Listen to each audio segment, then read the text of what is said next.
And what is going on, guys? Once again, you're listening to the Realest podcast. Well, if you're listening to this and you listen to our live show, thank you very much. We were just live maybe 5 minutes ago. Not even 5 minutes ago, 5 seconds ago, really. And we were having a lot of issues. I figured it'd be best. Lag and freezing. And So I figured it'd be best if we just pre-recorded it instead of having that show up and to have that video up of our not a prediction show, but of our results show. We already had to have a 3-minute prediction show because we did an hour show to find out we had a lot of audio issues. So, technical, yeah. So I'm joined by Andrew. I'm joined by Kyle. If it does sound like I'm in a bad mood, I'm not in a bad mood. It's just frustrating when this happens. But I'm going to open up. Especially since we've been gone for so long, It's just like we're coming back.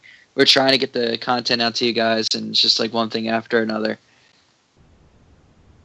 Yeah, I 100%, man. It's really, really frustrating. But I'm going to start off just as I started off the stream. I want you guys to sit down and think about this. I'm literally gonna pause for a little bit for you guys to think about this. Okay. So, as I said in the stream earlier, I think AJ Styles is probably, if not, is the best wrestler to ever jump in the squared circle. Now, obviously, people are going to disagree with me. If anyone in this chat right now is to agree, it would be Kyle, and I don't even know if he agrees with me. I grew up watching AJ Styles. Sorry, go ahead. No, it's fine. I don't mean to interrupt you. It's all opinion. Everybody can say, "Oh no, this is my opinion." Like, this is the best wrestler. This is the best wrestler. This is the best wrestler. Everybody has their opinion. With us, it's not just an opinion though that we have though. It's if you look on paper of the facts. Okay, you could say John Cena is the best of all time, but the difference between John Cena and AJ Styles is AJ Styles has conquered the world of professional wrestling. Cena has been the biggest guy on the biggest platform. Yes. He's the biggest guy WWE has ever had, kind of thing, and he'll always be a legend. But he hasn't done no one else has done what a guy like AJ Styles has done, who has conquered the world of professional wrestling. He's had a title everywhere he's gone. He's beaten the best. He's fought the best. That's what he's done. He might be in this era, yes, not in the previous era of the Hulk Hogan's, the Rocks, the Steve Austin, still. But still, not a lot of people. I don't think anybody can really say that they have accomplished what AJ has accomplished. That is the biggest thing. It's not just an opinion that me and Blake have. It's just look at the facts on paper of what AJ Styles has done. He's been a champion, the world champion in NWA, TNA, IWGP, and now WWE. No one else can say that on the planet. And I don't even know if you agree with my opinion. I don't. I think so. I mean, I think I do agree with you. I mean, there's a lot of guys you could say who are better than him, but AJ Styles, I've been a fan with him since day one. I love the guy, and yeah, I do think he's the best. When it comes to AJ Styles, here's the thing, and here is the thought. Sit down and think about it.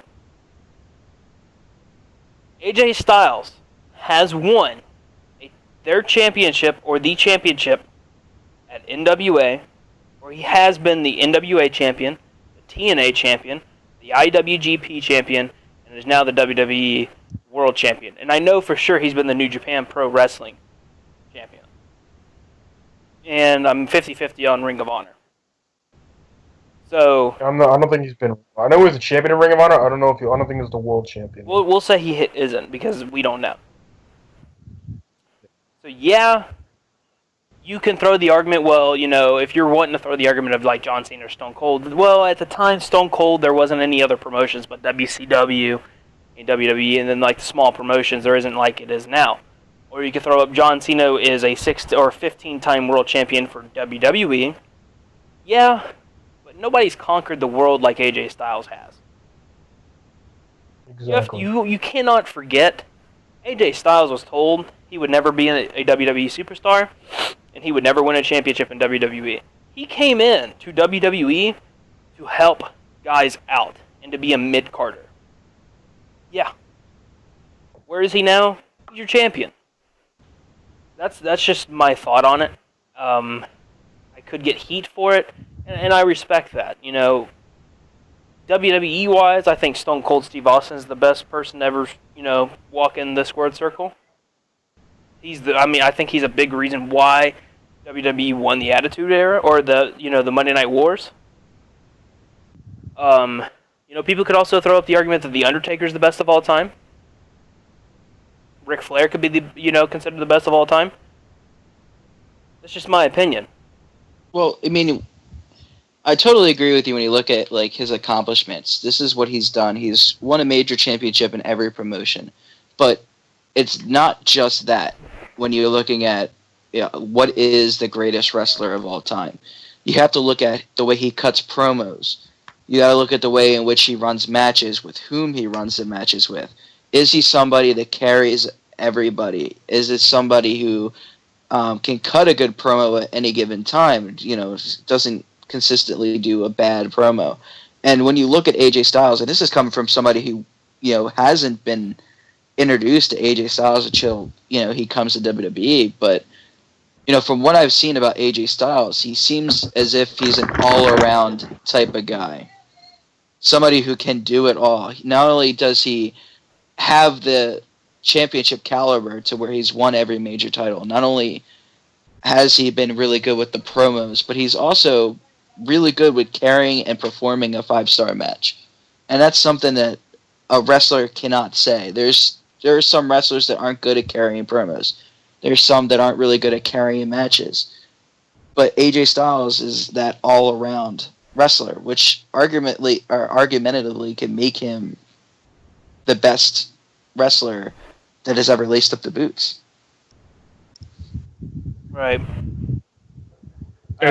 People's arguments that they have, though, I'm going to cut you off. People's arguments that they have, if you want to say people like Stone Cold, The Rock, Hulk Hogan, just Ultimate Warrior, anybody like that is the best, though. The difference between them and AJ, like I said, is that they are the best in WWE. Okay, WWE, yes, is the top brand in the world. I understand that. But they are all on top. They were all on top and amazing and the best in WWE, though. AJ Styles was the best everywhere he went around the world. He started from the bottom. Everybody started from scratch, yes, but he started from scratch in a bunch of different companies.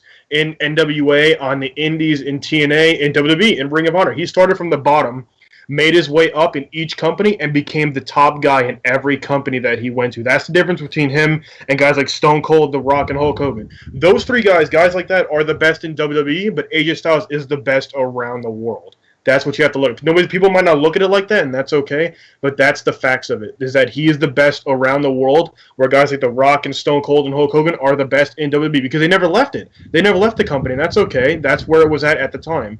They were the best in the company, but they never went around the world to see if they were the same kind of guy there. We don't know if Hulk Hogan would have been Hulk Hogan in IWGP and anywhere else. We don't know if Stone Cold would have been that in New Japan. We don't know that. We'll never know that, obviously, to this day, but still. I mean, look at it for Stone Cold. We know that AJ was the best one. For Hulk Hogan. Hulk Hogan, you saw what happened when he went to a different promotion. He became a completely different character, and people loved him for it. You know what I mean? Like, those are the things you have to look at. What happens when you go to a different promotion? Right. I mean, you can make an argument to say that Brock Lesnar is a great wrestler. Not only was he an amateur champion, not only was he a WWE champion, but he's also a UFC champion. He's done it in a lot of the major platforms as well. Right.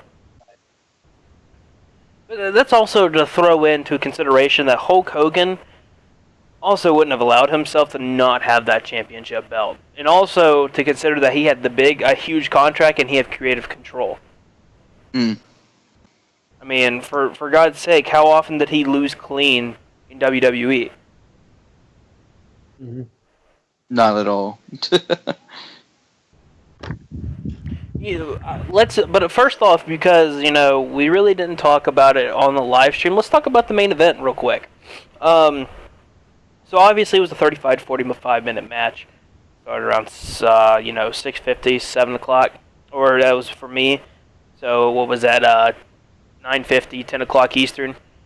Let's talk, around there. Let's talk about this real quick. What did you think of the performance from both wrestlers? A big thing that we can throw into consideration is how did AJ Styles, how did Dean Ambrose as a champion carry the belt in his weight to a challenger, even though AJ Styles, yes, is better and is, on the same level as Dean Ambrose wrestling-wise and can carry his weight. What did you guys think? I thought Dean definitely did carry his weight. I think Dean did a great job. Well, is he as good as AJ? No, and that's okay. He doesn't have the experience kind of thing, but I thought Dean did great. I loved how Dean was. His style was great. I mean, I don't love his style already as like just the way he wrestles, but I thought he did great in the match. I thought he did great. He was. I don't want to say like AJ's like a god kind of thing, but Dean was hanging with AJ kind of thing, and I feel bad saying it because I don't want to like lower Dean's abilities. That's just what it is at the end of the day. The kind of wrestler that AJ is. Dean was definitely hanging with him, and they put on like they do a 5-star match. It was an amazing match, and it was a great way to end the night. Whereas we've seen other times like a SummerSlam where the end of the night was very lackluster. I mean, from the way I look at it, it's very hard to wrestle with Dean Ambrose because he has such a unorthodox style. It's really hard to predict or be able to go along with his ring style, which makes it hard to carry a match, if that makes any sense. Like, because he's so unpredictable and you don't know where he's going and how he's all over the place. There was like a few miscues from Dean Ambrose, at least from my perspective, where it seemed like he was trying to like get up and do a move like right away, and AJ was just kind of like, hold on, like especially when they were on top of the ring post, and he was trying to do the atomic backdrop there, and you see AJ just holding on for dear life, kind of like he was saying, whoa, let me get set first, you're gonna hurt me. It's just Dean Ambrose. He got better. I'll say this about Dean Ambrose: he got progressively better when they started slowing down the pace and AJ started dictating a little bit more. But early on in the match, it seemed a little awkward, at least from my perspective, for Dean Ambrose. I didn't really feel like he connected with AJ at first. I feel like it took a little bit before they kind of fell into sync. Right. If you want my opinion, I think Dean was sloppy. There was at one point when he went, when they did the move off the top turnbuckle. If you hear, AJ's Styles wasn't in place yet to do it, and you can hear him say, "Hey, hold on." So I think at first Dean was sloppy, but when it got faster, he started catching up. But I think AJ well deserved. I personally, this is me, of course, being selfish here. I'd love to see AJ Styles have the title for a while, hold it, but I could be wrong. And maybe the creator doesn't want that. So, what do you guys think? I mean, I could honestly see AJ Styles running roughshod through the company until a certain special somebody comes back. That'd actually be cool. That'd be a rematch for the title. That would be nice, but I think they should, if they do that, wait for a big pay-per-view. But it's honestly at this point, I don't want to see that for a while. With what they did at SummerSlam, it was that good, and it's also scary because if that does happen, it's almost like 100% that Cena will win that match. Right, because he's down 2-0 or 0-2. But I mean, like that's the big question that we have to be asking. Where does AJ Styles go from here? Will Dean Ambrose get his rematch for the championship? Yeah, Ambrose will. We'll see that at No Mercy. So, I mean, there's no telling. I mean, who will also step up if Ambrose does lose? Because, again, we're at that point now where we've already gone through two main main event people for the title, Ziggler and Styles, excluding Ambrose. We've already had three of your five. You have Orton left, who's a face. But it's kind of obvious that we're probably going to see Wyatt and Orton go again, and No Way Out, or No Mercy. We're obviously going to see Ambrose and Styles again, but as of right now, they're out of faces. Yeah, and who's going to challenge for the Intercontinental title? There's no Like telling. that's the kind of thing. It's just like, I would have said Apollo Crews, but he didn't win tonight. Apollo Crews has gone on a losing streak lately. You're right. There's So no telling, man. it's kind of like, what are we going to do from here? Like, what is going to be our salvation for the faces? You got two major championships with two heel champions. Mm-hmm. It's hard to call. It's a hard thing to call. We just gotta. The best thing we can do is just wait on time. That's all we can do. Because it's all we can do is like wait. I mean, if Cena comes back soon, that will help a lot. Because we could see, I guess, like you guys said, Styles and Cena again. That's the best we do. I mean, we have a people to think about it. Because like we said, we're already gonna see Dean Ambrose against Styles for him getting his rematch clause kind of thing, and No Mercy. We'll be seeing that. We'll be seeing Randy Orton against Bray Wyatt. So I would assume after that, like at No Mercy, I guarantee at No Mercy, if we have those two matches, we'll see Randy Orton beat Bray Wyatt, and we'll see AJ Styles beat Dean Ambrose, and then we'll have a feud there. Maybe AJ Styles and Randy Orton feuding for the title. That's most likely what we'll be seeing next for the next pay-per-view. That's what Well, I mean, that would be really interesting, considering that those two have never wrestled together. Well, they have a month, just under a month, to figure it out. I'm sure they will. They gotta have something up their sleeve, or maybe they have some. Maybe hell, we'll see Shelton Benjamin come back. No, he's out for a year, man. I would like to see him back, but I mean, that's a shame. I mean, because you had all those vignettes, and then at the very last minute, had the WWE doctor tell you, "Now you're out for a year. You need to get surgery." Yeah, that's heartbreaking. That is. I can't imagine. But we do got Kurt Hawkins. Kurt Hawkins will just be debuting. I don't know. Maybe this Tuesday when I'm at SmackDown. You never know. It's also not saying a lot. It's Kurt Hawkins. That'll be a toss. That he could debut as a face and challenge for an Intercontinental title. That would solve one issue right off the bat. I don't know. His vignettes are making him sound like he's going to be like a dickhead heel where like the world's going to revolve around him. Because have you seen those vignettes of what they're saying? Like all that stuff about Kurt Hawkins? Like, ghosts have said that they've had Kurt Hawkins sightings. Like, all that just stupid shit. Like, I think he's going to make us... He might come back as a face, but I think he's going to come back as like an asshole heel. Just easily. I don't know how they're going to work with him. We'll see, I guess. Because, I mean, they tried to make him work several times before, and it didn't really go well. But, we'll see. So what about the shocker of the day? I think we should get to that. What's that? I mean, we all predicted it. We all predicted it. I mean, let's face it. But Heath Slater finally got his WWE contract. And not only that, he's a tag team champion with Rhino. Yeah. I can't believe those words are even said in the same sentence. Yeah, well, let's take a second. Let's take a second, though, real quick, just to think about where Heath Slater is. Before the WWE draft, how many people thought that Heath Slater would be a champion of any kind? Nobody. No one. Who would have thought that Heath Slater would go one-on-one with Brock Lesnar and get his ass kicked? I mean, like, we would predict that, but, like, who would have thought that he would have been in the same ring with Brock Lesnar, whether it was, hyping up his character or not? Who would have thought that he would have been not drafted, and then for weeks, he was doing promos, crashing shows, getting the fans behind him, which is something that really he hasn't been able to do for a long time.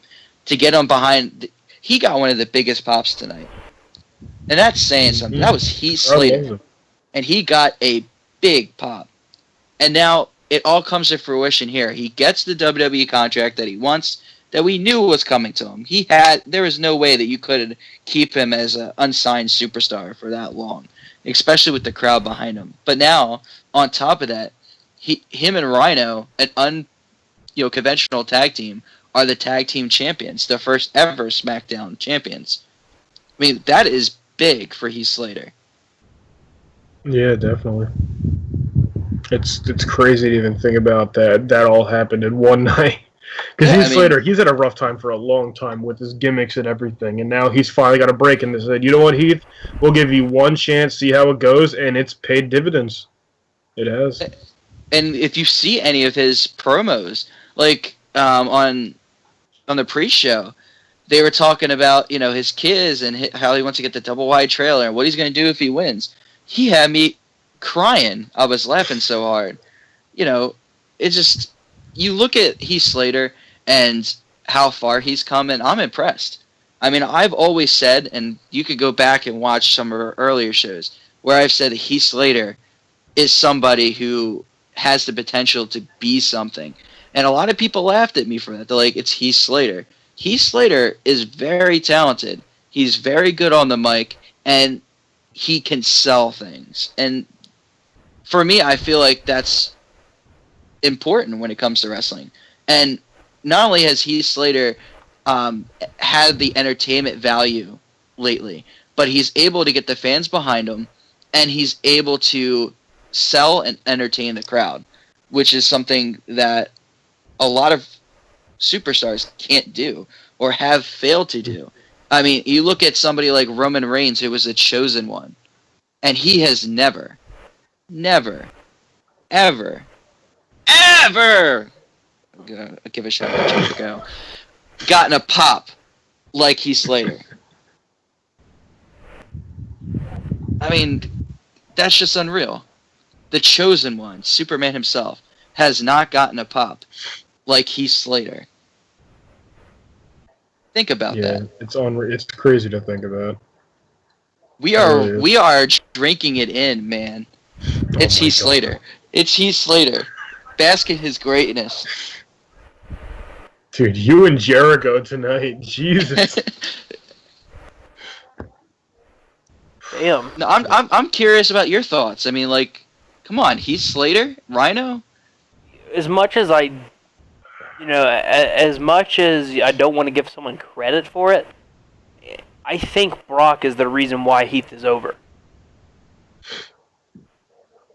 It's a good chance. Yeah, it's a big because Brock. I mean, they might not look like being to that what Brock said, but what happened between Brock and Heath was gold, and the crowd ate that up. That was amazing, and it's definitely possible. We could be wrong, but it's definitely possible that Brock definitely helped Heath. We also could, cause, I mean, just listen. The crowd, he was getting his ass kicked. And he has kids. He has kids. He has kids. Yeah. I mean, I think the Usos' new gimmick of being a heel, I actually like it, to be honest with you. I don't know what the hell they were. I'm the bad guy. I'm the bad guy. I don't know what they were wearing, but all right, sure. It was like they were the bad boys in high school. Yeah, leather, white jacket, leather shirt. I don't know, man. I mean, it'll take a little bit for me to like actually think that wow, these guys are actually cool heels, but it was a cool difference. That's all it was.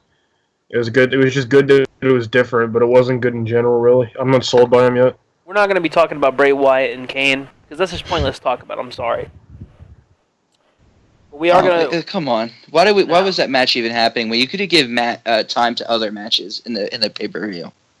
Right. Kane's been getting a weird push lately too. I don't know why. It's been a really weird push. Glenn just needs to retire. He should, but he never will. He's Kane, dude. He doesn't retire.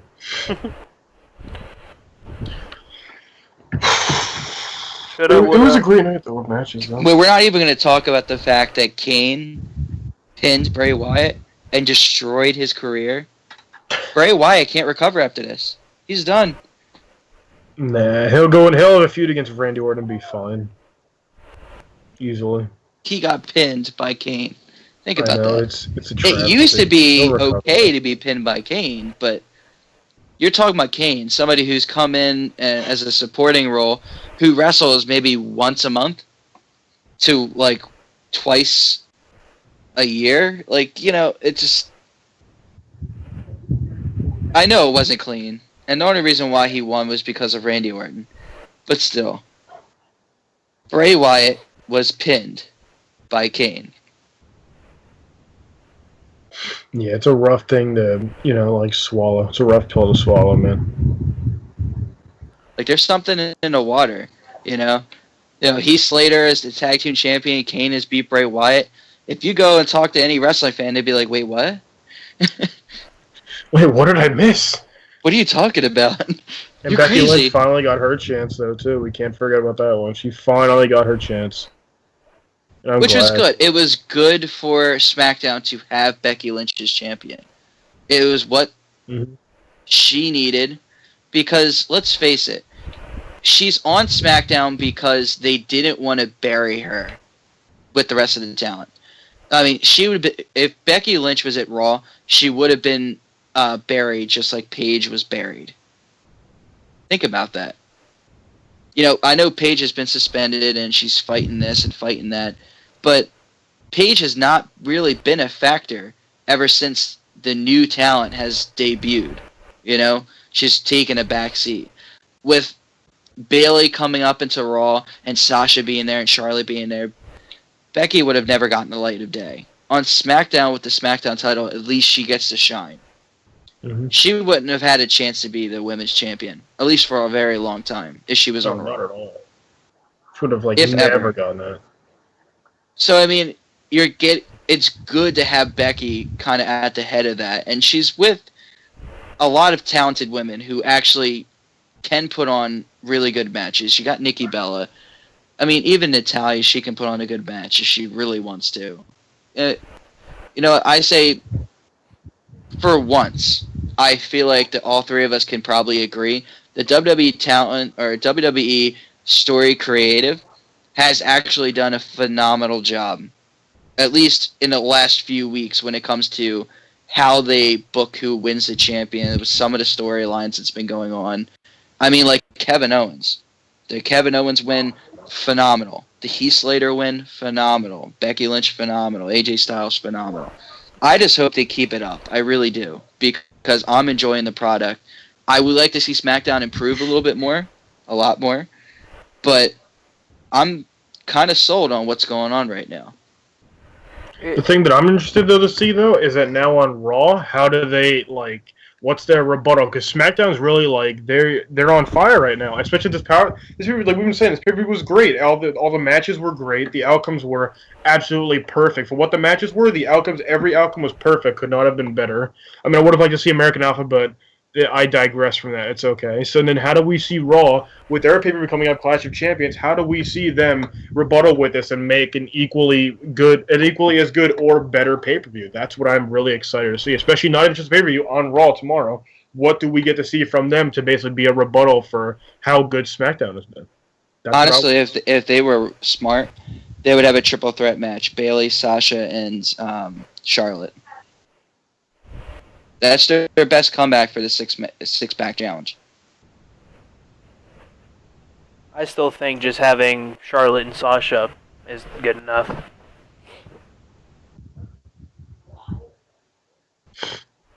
I will say this, but to your point of creative's been great.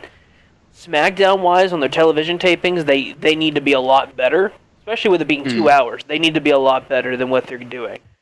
Raw has been doing good since they've basically rebranded. Raw has been doing really good. First night, Sasha Banks win the women's title, and then 2 weeks ago, Kevin Owens wins the title. It's been really good. Now, the question is, will they deliver at Clash of Champions? We don't know. I think Backlash will get a solid, 5 or 6 as a rating. I wouldn't give it any higher. If I was, I'd give it a 7 because of the fact that AJ won, but I'm not. If you were to ask me right now which pay-per-view I think will be better, including with the outcome that I know of Backlash, I would tell you that I still think Clash of Champions will be better. But if not, if Clash of Champions is not as good as SmackDown, I will be surprised. But if it is, then it's more of a wow. Like, how do they mess that up? Mm-hmm. So. Well, it's got to go down to not only is the creative have to be on point, but you have to think about the miscues. The one thing that really ruined tonight in terms of taking away points from the show was there was a lot of miscues from a lot of different superstars like Naomi, Dean Ambrose. Those miscues, they don't go unnoticed. Yeah. I mean, I really don't want to go into like huge in depth like we did with the matches that with like the IC title and the women's title again because we've already done it. Um, us going perfect is crazy. I mean, it really is. Usually, it's like 2 or 3 First time matches. we've ever done that. All three of us were 100% perfect. I think it was good that SmackDown did this well, but it's also it's going to be interesting to see what's coming up because again, they've run through their main talent, their main event talent. So it's going to be interesting to see what they can do here. Um, Clash of Champions in 2 weeks. As of right now, what pay-per-view will be better? That's a hard one to call. I mean, we don't even know the full card for Clash of Champions. Because I mean, right now, like what we saw on Raw was that we see Seth Rollins wanting Kevin Owens, but at the same time, Roman Reigns is not throwing himself in the picture, which We'll I find that out despise. tomorrow, also. Yeah, I despise that. He needs to go back to the U.S. title. Just go back against Rusev, do that, and just leave Rollins and Owens on their own merry way. But I mean, thinking about how it's been, I think Clash of Champions will be a better pay per view. I just think they just have. I think Raw just has a better roster, and they can just do great things. Like for example, we could see Roman Reigns against Rusev. They could actually they can have an actual match. That'll be great. Rollins and Owens will be absolutely amazing. It'll be an amazing 5-star match, easily even 6-star. That kind of thing. We have New Day and Anderson and Gallows still doing their thing. We have Charlotte and Sasha. There's a lot of great talent there. So I think Clash of Champions will be better just because they have the better roster. But I still think SmackDown is a very close second, though, to it. It's not like a long shot or anything like that. It will be still a very close to which pay-per-view is better. Andrew? I honestly think Clash of Champions could be better. But, I mean, it really depends on how the superstars perform. Like, what happens, any of the miscues, what's going to go on with Clash of Champions. That is what you have to take into consideration when you're saying which show is better. SmackDown Live, or I'm just going to say SmackDown. Why do I want to say SmackDown Live? SmackDown, it set the bar today. Like, in terms of, like, this is what you have to beat. Now, go out and beat it. Absolutely. You have to beat it. You're the flagship show. You have to prove why you're the flagship show. Go beat it. Yeah. So what would you guys rate the show? That way we could, call it and everything.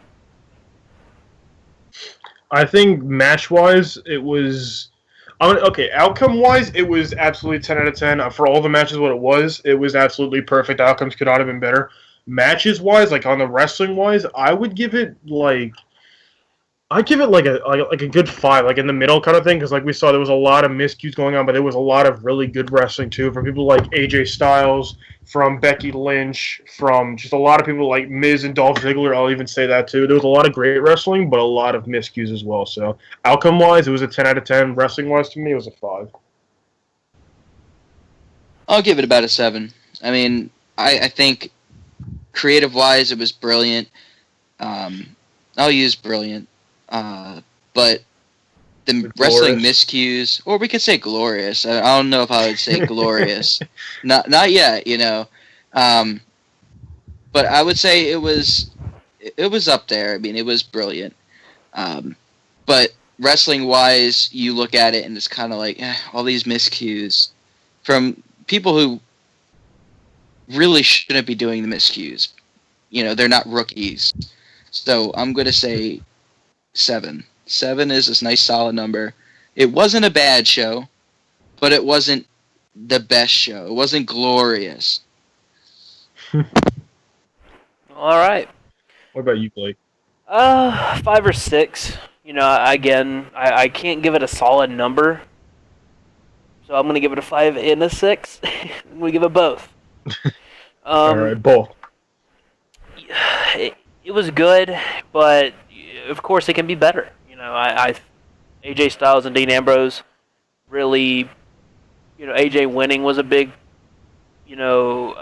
thing for me. So yeah, I mean in all honesty, that's really it. It was good. It wasn't bad and it wasn't good. It was I'm trying to find like a good word for it.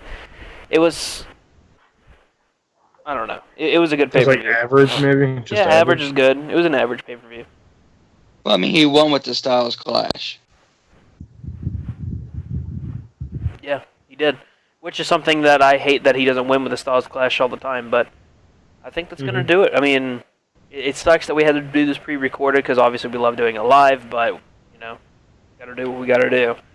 So I'm not gonna say right now that we're gonna have a show this week because I don't know. Because again, here's the situation: I do not have a computer to produce the show, so it leaves us a with a big question mark on doing it for Monday Night Raw and SmackDown. And another thing is I'm on the West Coast right now, so I'm not able to see Monday Night Raw and SmackDown live. I have to wait until 8 o'clock on the West Coast to watch it. So I can't go live. And then if we wait till Tuesday to do the show, by the time we're done with the show and we do like the Raw show, we got to do SmackDown. So what we're thinking about Hmm. doing is doing it on Wednesdays, doing both shows, the Monday Night Raw and SmackDown review, and then going from there.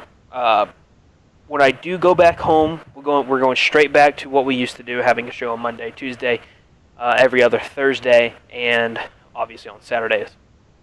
So for Kyle and Andrew, I'm Blake Carter, and until next time, peace out.